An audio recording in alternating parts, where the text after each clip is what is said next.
Think you know the difference between an alligator and a crocodile? It is a common question. Many people will point to a fearsome smile, or perhaps the shape of a snout. But the real truth is far older. It is a story written in time itself. These two incredible reptiles are ancient cousins. They split from each other long ago. Each group then followed its own unique path. Evolution shaped them with exquisite precision.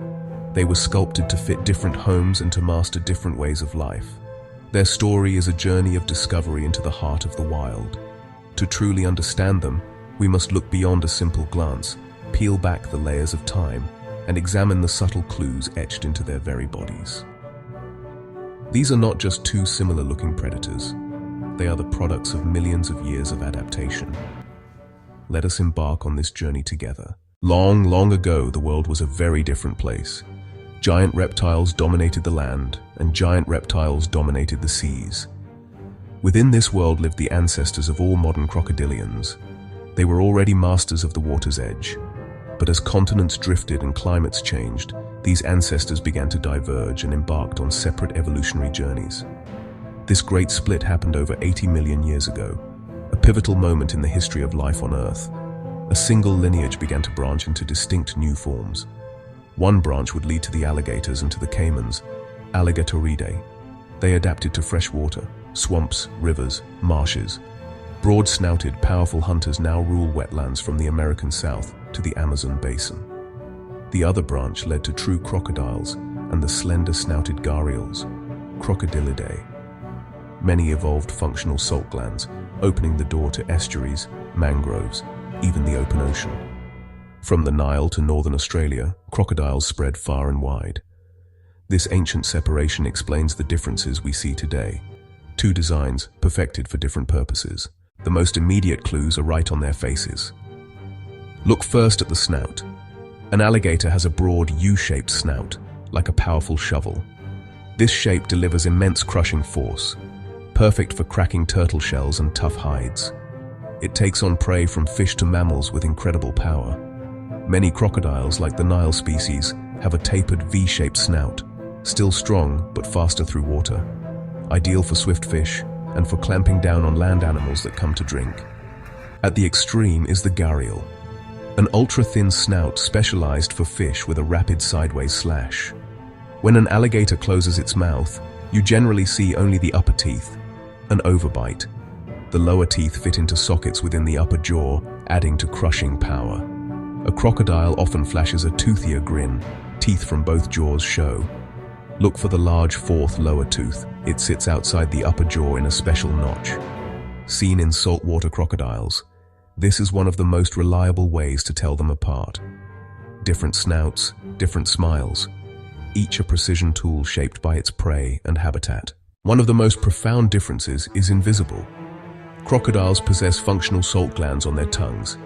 They excrete excess salt, allowing many species to thrive in brackish and marine environments, even the open sea. The saltwater crocodile is the ultimate mariner. Alligators lack this advantage.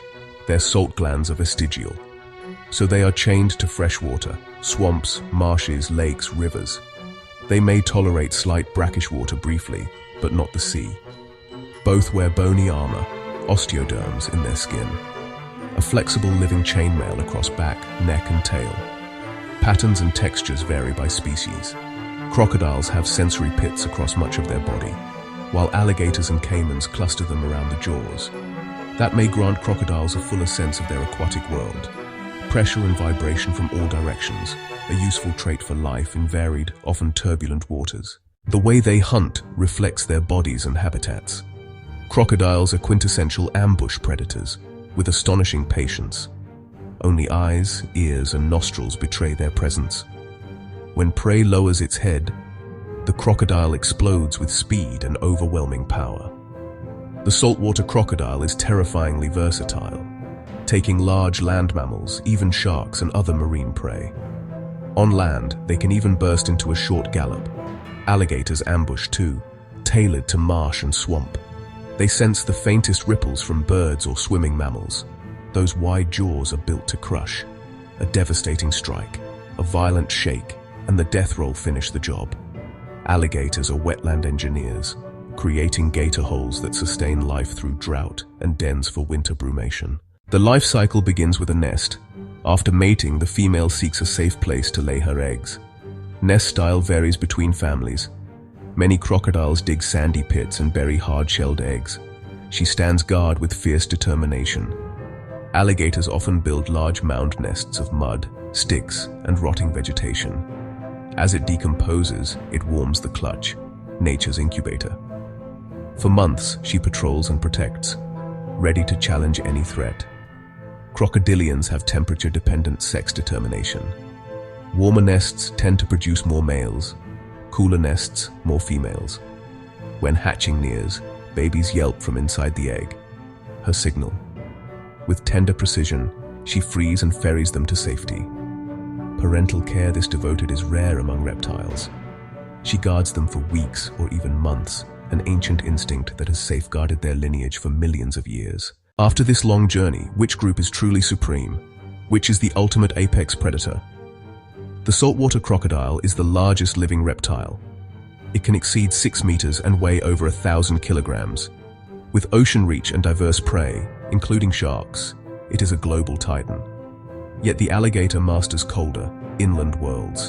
An engineer, it digs dens and gator holes, surviving freezes and droughts. Within freshwater swamps and rivers, it is the undisputed ruler, crushing bite, powerful build, formidable predator. Evolution forges specialists. The crocodile's salt glands and V-snout suit coastal generalism. The alligator's broad jaws and earthworks suit an inland freshwater specialist. One is not better. Both are exquisitely tuned to their domains. Two answers to the same question: how to survive as a top predator. The real lesson is respect. They are keystone predators shaping their habitats. Survival isn't about being best at everything, only best at what matters where you call home.